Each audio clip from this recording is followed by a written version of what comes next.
SECfans.com, week 5. Going to talk about 4 games this week, and we're going to do it a little different. Usually, we do a couple of reviews of the previous week's action, so you'd see like a state of the SEC East and West.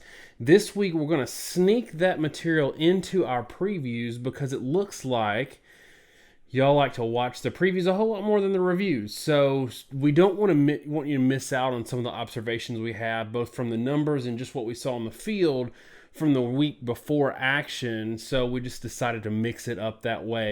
The first preview we're going to do this week is Alabama and Ole Miss.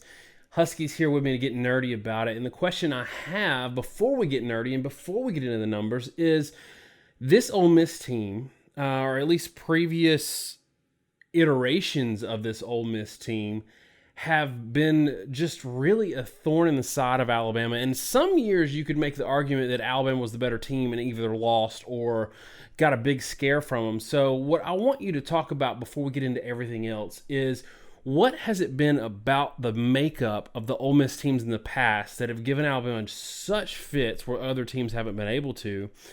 And tell me, are any of those elements still present in this year's team that could possibly give Alabama some fits as well? I think clearly the thing that's given Alabama the most fits is offensively, Ole Miss uses big receivers with speed, putting 4 or 5 on the field at a time, and almost doesn't use the running game at all. So when you play Alabama, one of the most difficult things is trying to overwhelm Alabama's defensive line, but I think more importantly, the front seven. Something we saw for a few years now from LSU is that it's extremely difficult to do that. And even if you're an extremely good run team, it's hard to get a lot of push by the front sevens you face at Alabama. I think nationally, we're seeing that offensive lines are struggling a little bit. And if you want to be able to move the ball well just by running the ball, certainly in the pros, it's difficult. And I think it's easier in the college game if you have a mobile quarterback that can really be a dual threat. But outside of that, honestly, when you face a team that has one of the better front sevens, it's really difficult to do. So, not sort of unlike the NFL, when you're dealing with what is basically an NFL front seven at Alabama, you really need to just abandon the run almost entirely, and that's what Ole Miss does. They use their large receivers with good speed as downfield targets. Alabama runs a tremendous amount of man coverage, which means their receivers are going to have one-on-one matchups and chances for jump balls. And if you can do that, you're going to have some opportunities to score and some opportunities for chunk plays. Almost any team that plays them does this. Now, the thing, anytime you try to attack man to man like this, is it's very risk reward, but it can certainly pay off for you. And Ole Miss has had a lot of success. Obviously, there have been some games that were, I won't say fluky, but there's a tremendous amount of luck. The tip ball touchdown in 2015 was obviously the biggest example of that. But all that said, you don't get that play unless you're trying to make that play, right? You don't get it unless you threw the ball down the field and hoped that it was going to be completed and took a chance. So Ole Miss is willing to do that, and I think that's kind of the key. It's why they've had success is they've targeted the one area that can be vulnerable for Alabama and just basically conceded they can't run the ball entirely. It's a high risk reward offense and one that tends to be very volatile, which is why Ole Miss has lost games they probably shouldn't have. But it's also an offense that attacks the one area I think you can make headway in Alabama. And when they've done it, the 2 years they were very successful, they had Chad Kelly, who had extremely good arm and put a lot of pressure on the secondary because the faster you get the ball there, the harder it is for a safety or a linebacker to come in and help. So that means you really do have a one-on-one opportunity. If you float the ball downfield, it gives the secondary a chance to get linebackers and safeties involved. So they've had a really good combination with tall receivers that can win jump balls, guys with speed that can stretch Alabama, usually a mix of the two, and a quarterback with a live arm. The 2014, the first win Ole Miss had, I think it's notable that the offense didn't have that much success. Really, why they've had success, and it's the other factor for the past couple of years, or I should say, really 14 and 15, is that they had Ole Miss also had a front seven that was very disruptive, and the defensive line by Ole Miss was very good. They played them early in the season, where Alabama's offensive line, frankly, I don't think has been that great the past few years to start with, but they were really out of sync under Kiffin early. I think that's sort of a change under Dable that maybe we can talk about in a minute. But their offensive line gave up a tremendous amount of negative plays. I think they led the country in negative plays in 2015. So the fact that they had Robert Kimdichie at defensive line let them get in the backfield, disrupt the run, disrupt what Alabama wanted to do, and kept points off the board. That kept the score low, which is why Ole Miss won in 2014. Also, Alabama kind of turned a corner a few weeks later. I'm not sure how that game would have gone at the end of the season. And then 2015, they got in a shootout, but they were disruptive enough to get up. Same sort of thing happened even in last year, 2016. Alabama didn't really put that many points on the board offensively. I think it was 24 points because they had something like 3 non-offensive touchdowns, and that's how Ole Miss stayed in it. So it's definitely a combination of disruption on offense, scoring on defense, and I know we've talked about this on the show before, but if you're outmanned, what you really want to do is you want to occasionally steal drives and you want to take shots. And I say steal drives by doing defensive disruption. No, you're going to give up an easy score every 1 out of every 3 drives, but generate as much pressure as possible because if you don't, you're probably going to give up a slow score every drive. And you want to take shots because you hope random chance favors you and not your opponent. And I think that's what we've seen. Very up and down games where they've gotten big leads and then blown them. And it's just gambling, and it's gambling that so far has paid off. So you mentioned two things there that I think they still have at Ole Miss in terms of ability to take advantage of Alabama, and that's the big receivers and potentially the weapon at quarterback in Shea Patterson that has shown flashes of just incredible brilliance. Maybe to your theory about throwing a quarterback into the fire too quickly, he had some of that last year when Kelly went down. But I guess my question to you is, so we've seen in the past the formula, at least that Ole Miss is employed to beat Alabama. Not talking about their defense yet. Do we have that in the receivers, the kind of lack of running game, but it doesn't really matter at Ole Miss against Alabama, and the quarterback? Do we have those pieces to at least give Alabama a little scare and give them something to think about? I think they do. The thing that Ole Miss has managed to do is to really stockpile talent at the wideout position, right? I mean, you lose a guy normally that's a first round draft pick receiver. You don't normally replace him with somebody like that. But an A.G. Brown, Van Jefferson, DK Metcalf, Markel Pack, to Marcus Lodge, that's a lot of guys that are probably all gonna at least make a practice roster in the NFL. So we talk about quite a bit that when you lose, say, your number one receiver, it's a big deal, not because you replace one with two, but because number one goes out, steps on the field in a 3 wide set, and number four steps on. You play 2-3-4 instead of 1-2-3. Ole Miss can actually put 4 or 5 guys on the field, and they can have I'm not going to say high round draft pick because it's honestly a very high bar, but they can put 5 NFL caliber receivers on the field at the same time. Not many teams can do that, and that puts a serious strain on Alabama, just in terms of the fact that Alabama probably doesn't have as much corner depth.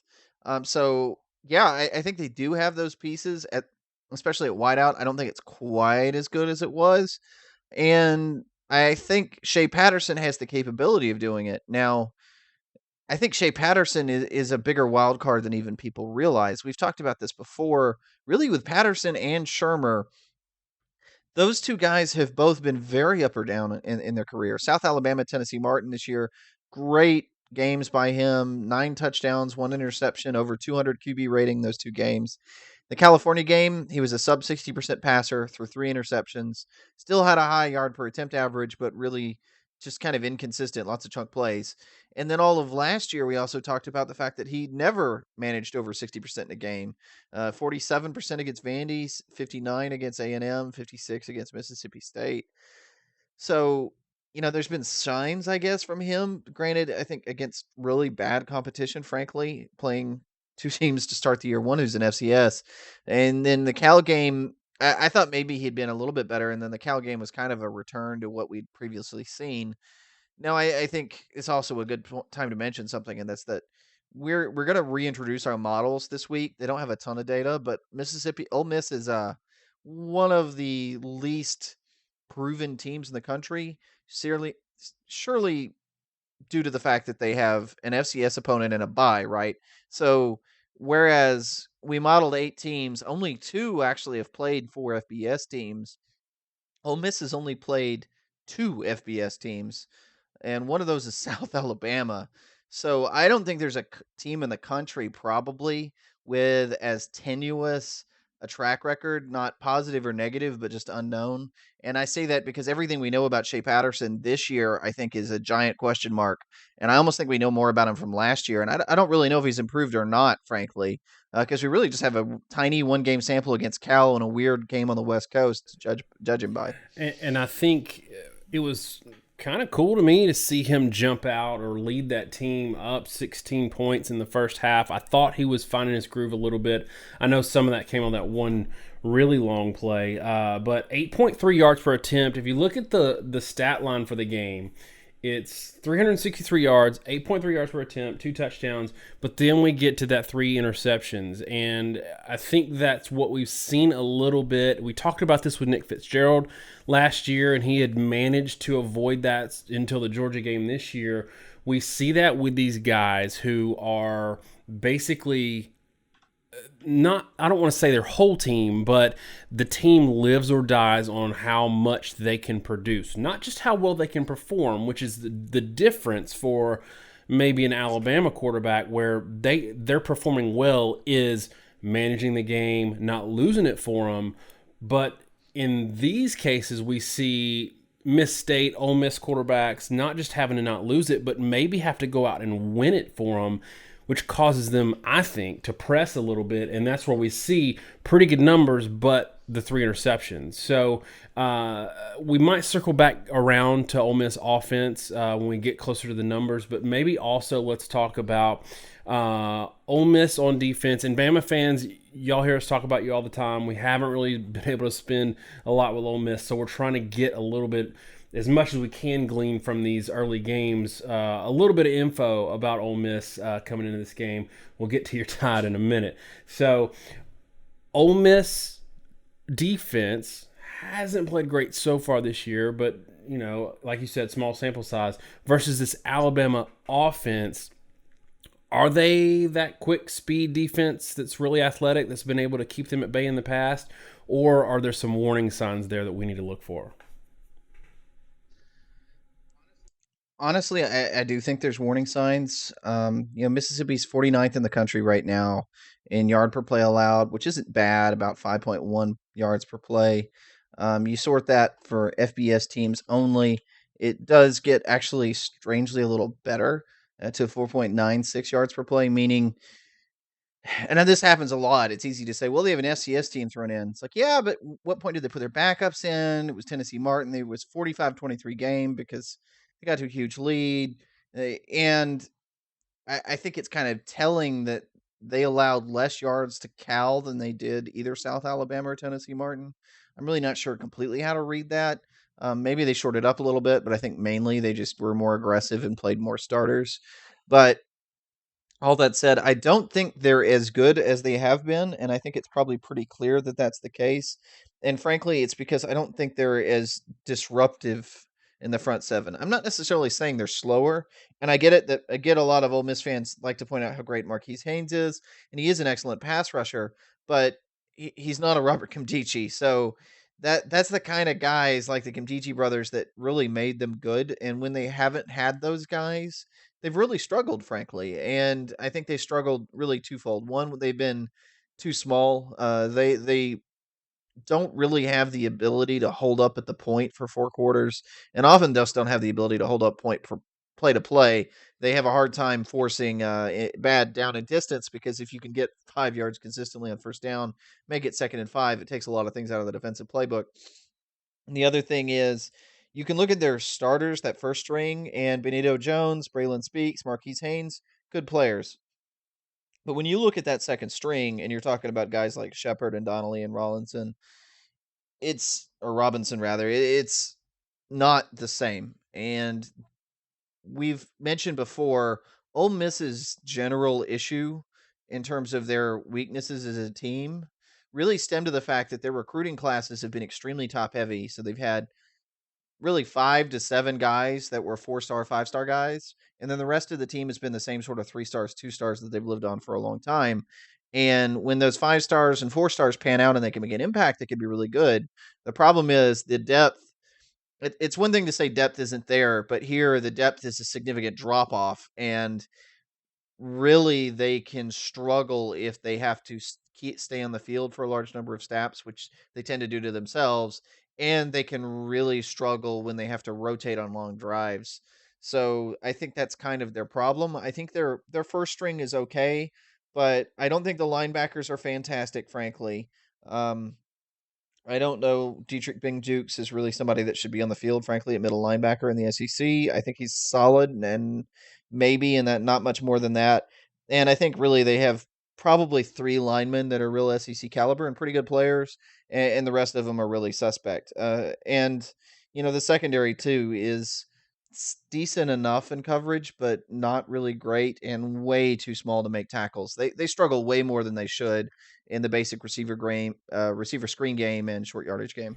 So we're talking about this defense that historically Alabama in these games where they've struggled or lost against Ole Miss, they've kind of struggled to run the ball, and that's really what they've got to be able to do to win it. And we all know that. That's no surprise. But is it a little concerning to you if you're an Ole Miss fan to see that UT Martin had a running back go for 188 yards and 7.8 yards per carry, and it wasn't a fluke? It's 188 yards, but his long was 59, and as a team, they ran for 5 yards per carry. For those of y'all who don't follow our show, we do a lot of per-play average statistics because we don't really care that much about total yardage because it really depends on how many plays you're running. But in this case, 5 yards a carry is a healthy number in an SEC game. Is that ringing an alarm bell to you that a UT Martin, who should be completely outmanned, put up 5 yards a carry against Ole Miss?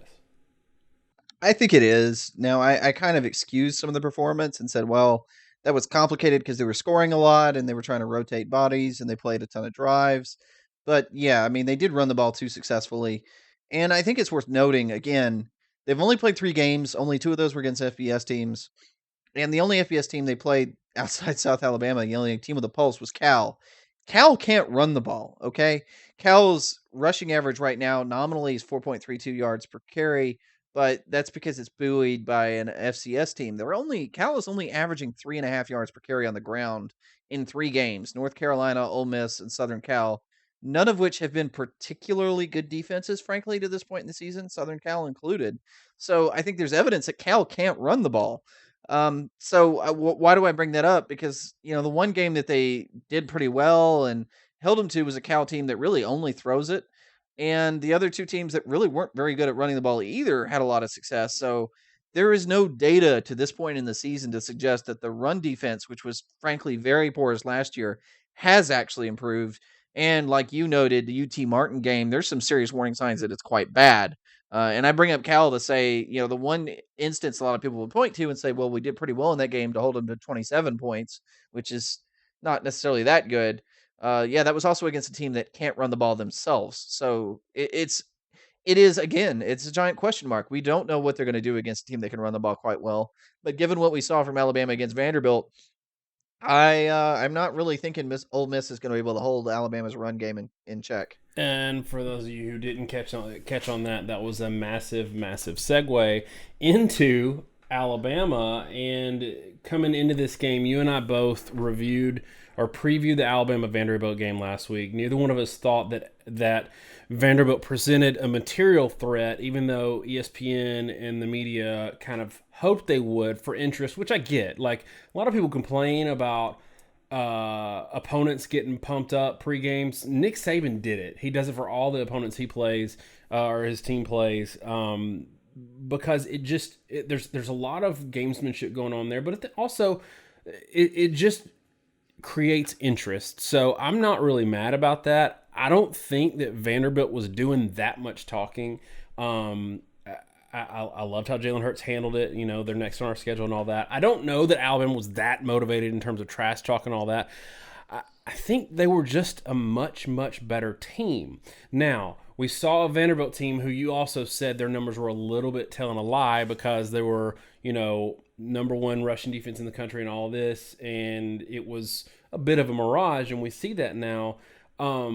So based on your lead into this side of the discussion, you've kind of indicated that you think Alabama's going to be able to run on Ole Miss. So the next question I'm going to ask you is if Alabama has that running success that they haven't had in the previous three games, is that the only thing they need to neutralize an offense, even if they do have all the pieces on offense to take advantage of Alabama? Meaning, let's say that Ole Miss's offense is really good and really capable of exploiting Alabama's weaknesses. If Alabama can run for 6 yards a carry, will it even matter? I'm not sure it will, frankly. And this is kind of one of those areas where Ole Miss can really shoot themselves in the foot, and that's time of possession and the quick strike nature of their offense. Now, first, I'll sort of back up. I'll restate something we said from the last preview, but I'll say it quickly. Vanderbilt's run defense was number one in the country in yards per game. Got a lot of hype. Everyone as we kind of predicted on game day, said, "Oh, well, they're going to hold Alabama. It's going to be a tough, tight scoring game." Something I think, kind of pride ourselves in the show is we try not to say every game is going to be a close game that X team pulls out late, because that's the easy thing to say and not look stupid.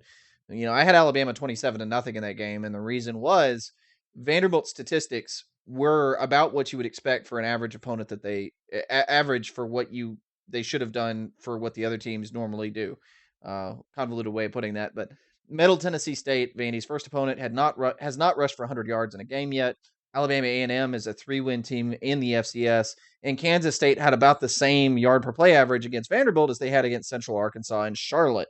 So there's a lot of signs that Vanderbilt is an average run defense, may even be below average, frankly, which will surprise a lot of people. But I say all this to say, wherever Vandy's at, Ole Miss is probably worse. And so when Ole Miss, like we said, has issues with depth, and they have issues with the fact that they have three really good linemen and not a lot of other guys, if they can't stop Alabama on first down from getting 4 yards or 5 yards, they're in trouble. If Alabama gets one or two first downs in a drive, they're really in trouble. And if Alabama is patient enough to march the way down the field, which is something I think they're much better at, frankly, under Dable than Kiffin. They may lack the quick strike scoring ability they had under Kiffin, but they're a lot more consistent, and they have tremendously less negative plays. Ole Miss is not going to be able to handle being out snapped or playing more snaps than Alabama. And, time of possession is still an issue. They got beaten in the time of possession 27 minutes to 33 minutes by Cal. Now, that doesn't sound like a ton, but they ran a lot of plays in that game. I mean, they ran, 73 plays. Cal ran 88. Kind of makes sense, but Cal couldn't run the ball and still manage to possess the ball a lot more than Ole Miss can. It's going to be kind of tough to foresee Ole Miss being able to sustain drives when their rush offense, that we haven't talked about a lot, is frankly kind of putrid, and their rush defense is very suspect. No, I think it is a lot to say that they may be able to neutralize it, and Ole Miss may have a couple drives. They may score some points. They may do it in chunks and have a three series of scoring possessions and quick strike, and you think they're coming back into the game, and oh my gosh, what's going on? They're going to come back, and it's just dice throws, and you tend to have clustering, meaning if you roll a dice and you say we need a 5 or a 6 to win, the odds are the 5 and the 6s tend to happen next to each other, and that just has to do with probability and the way all that plays out. I think the reality, though, is there's going to be sort of a slow march, and Ole Miss, maybe has one good drive for every 3 that Alabama has, and you're going to feel like Ole Miss can move the ball some, but you're going to look up at the scoreboard, and it's going to be something like 40-10. So if Ole Miss is going to struggle like we think on defense, where do we see their matchups offensively against Alabama's defense? I know we keep saying if Ole Miss has the horses on offense, if they have the quarterback, if they have the wide receiver to give Alabama fits, then they might be in the game. And we kind of said this with Vanderbilt last week, and I'm not comparing the two teams because I do think there are some differences where Ole Miss can take advantage, but I do think that we're saying a lot of ifs, and we haven't necessarily explored, are they going to be able to do that? So let's take the defensive side and let's just focus on the offense. Does Ole Miss matching up against this Alabama defense, do you expect them to have a lot of success Saturday night, or is this going to be a little bit different? I don't necessarily expect them to have a ton of success. I think this is the year where it kind of falls back to earth. We've seen that with a few teams. There was a great series, right, between Texas A&M and Alabama in 2012 and 2013. And 2012, Johnny Manziel. 2013, Johnny Manziel put up a ton of points, really interesting games. 2014, Texas A&M comes in. They're very hyped, and that game was 49-0, something like that. Now, I'm not saying this is going to be that bad of a game, but I am saying that there's a lot of precedent for the fact that it doesn't take a whole lot to really fall off when you're playing Alabama. We give Alabama a lot of credit on the show, but I hope people realize we give Alabama a lot of credit because they've earned the credit that they've gotten. We pick Alabama to be multi-score favorites week after week, and more often than not, we're proven right. I think they were all but one or two games last year they won by more than two scores. So we don't say this to say that teams are bad. I think we got into that a little bit with a Vandy preview within the comments with people. It's important to understand that we said we're talking about each team relative to the other one. Alabama is an extremely high bar. Ole Miss, when everything was clicking, was able to hit that bar in previous years. I don't think they're there this year. I don't think that's going to surprise a lot of people at Ole Miss, but I think if you're ready to move into it, I think the model tells a pretty interesting story, and I can sort of back that up with the statistics from the Cal game and sort of explain how it's going to play out. Yeah, let's go through the model again. This is our first model of the year. We're going to do models for the games this week. We've held off up to this point because you need data, on the field data, with teams playing each other to feed this model to get any kind of valid or valuable information. So before you get into the model, maybe go 60 seconds on what the model is and how it works, and then get into the numbers. So our model is not a model where we try to get fancy with things in terms of saying what factors are the most important factors of the game. There's a lot of ways people do that. Our model is designed to, as objectively as possible, say this is what a standard game looks like for Team A. This is what a standard game looks like for Team B. If Team A plays Team B and they both have their average game defensively and offensively, what does that look like in relation to each other? And we base that off of looking at how, like in this case, how Alabama fared against their opponents relative to how their opponents fared against everybody else. And then we take that, try to extrapolate. One, we actually calculate the ratio of expected opponent averages allowed, meaning how much of a percentage of opponent averages do you actually allow compared to what they would normally get. Then we take those numbers and we plot them on a normalized curve to try to guess points. And what I say by that is if I know the percent, like Alabama, for instance, and this has been to this point in the season, averaging giving up 75% of opponent averages running the football. And I know what out Mississippi's averages running the football are. I can sort of guess what Ole Miss is going to be able to run per play in this game. We take all that and we plot it and we say, okay, in previous games, when Ole Miss had this many yards per play, they got this score. When they had this many yards per play, they had this score. It's not a straight line curve, meaning if I have 4 yards per play, maybe I score 17 points. And if I have 6 yards per play, 50% more yards per play, I'm not going to go from 17 points to 24 points. I'm going to go from 17 points to 40 points. There's a big swing there. So we plot that on a curve.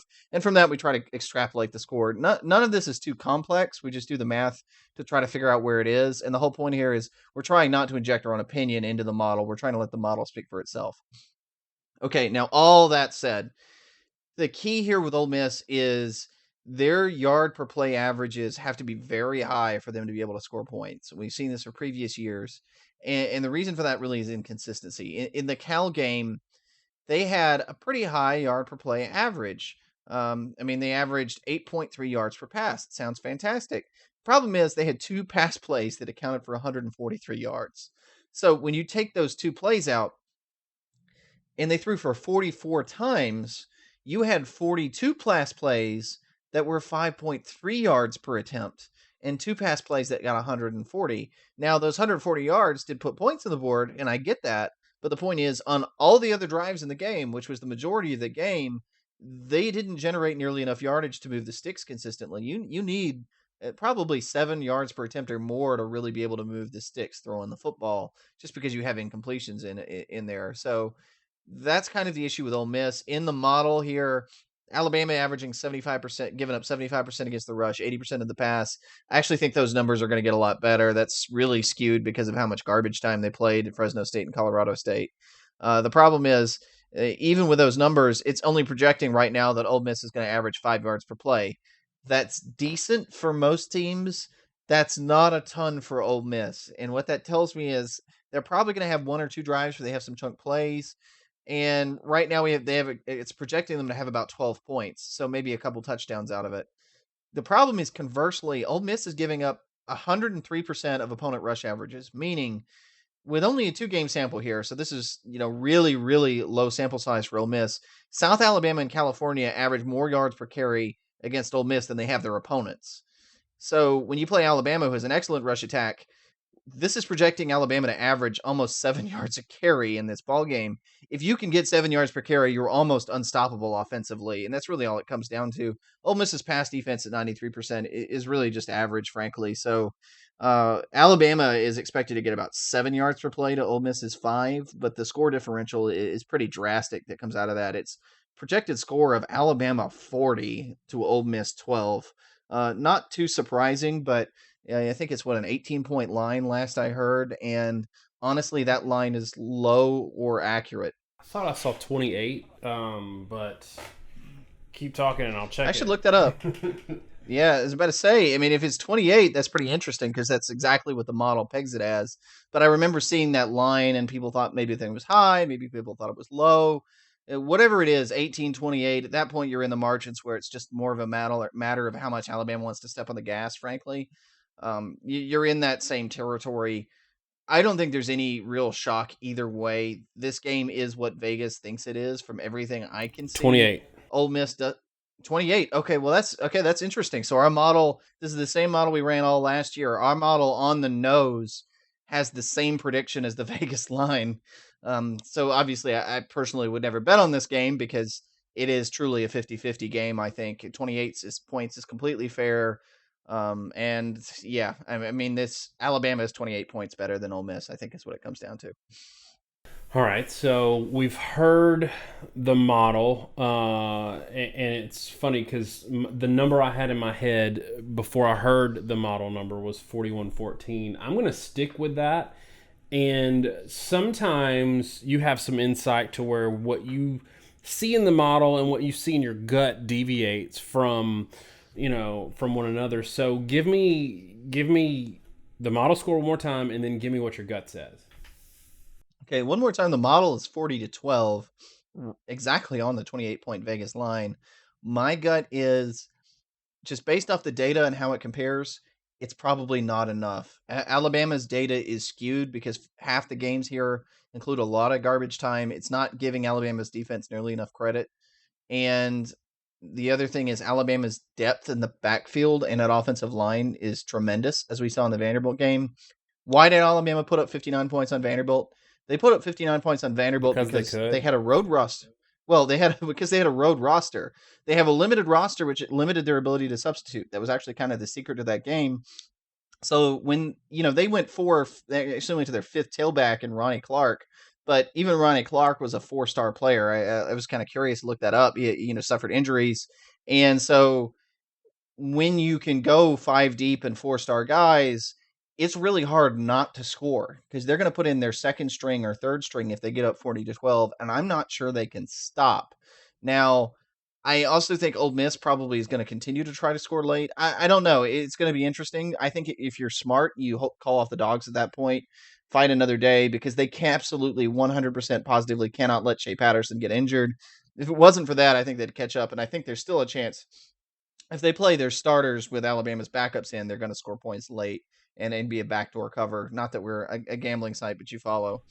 Yeah. So go ahead. So, and I think I'm not willing to go too far beyond 4 touchdowns, somewhat because Saban knows the history of this game, and I think he will play to win first, not play.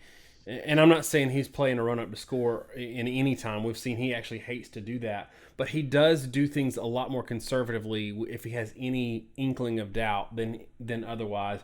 But on the flip side, I do think that they can go out and grab 7 yards of play, 7 yards of carry whenever they want it. So, you know, I could see us both being wrong and this being 27-21 just because we don't have that much data. But I think we've got enough. Is it fair? Like, I know we don't do this here, but is there anything to, like, can we put some of this spread and some of our numbers here on just the eyeball test? I think we kind of can, and I think you can. The eyeball test for a lot of people is going to tell people, well, Ole Miss did pretty well in the 2 games they played. Well, again, that's the problem. The one game they played is against Cal, and you're banking a whole lot on Cal. I think my eyeball test coming into the Vanderbilt game is against a team that can't stop the run. It's going to get out of hand. I think it's probably going to be something more like 49-13. I think they score even a little bit more, just almost a lot like the Vandy game. I don't think they're going to be able to stop scoring once the scrubs come in, just because Ole Miss's depth issues are a lot worse than Alabama's. Yeah, I think it just kind of is what it is. Well, that's probably not what Ole Miss fans wanted to hear, and they're probably thinking that we're being Homer Alabama fans. But we were conservative last week on the Vandy game. I mean, we both thought that Alabama was going to win running away, and we gave Vanderbilt maybe a little more credit than we really deep down inside thought we should, again, relative to the team they're playing. And what you have to understand is I still think Ole Miss has got some wins on this schedule. I just think, like I said in the Vandy video, it's relative to the team that you're playing. And this is a team that's not just on a roll, but they're also deep. And right now, that's not what the doctor ordered for Ole Miss.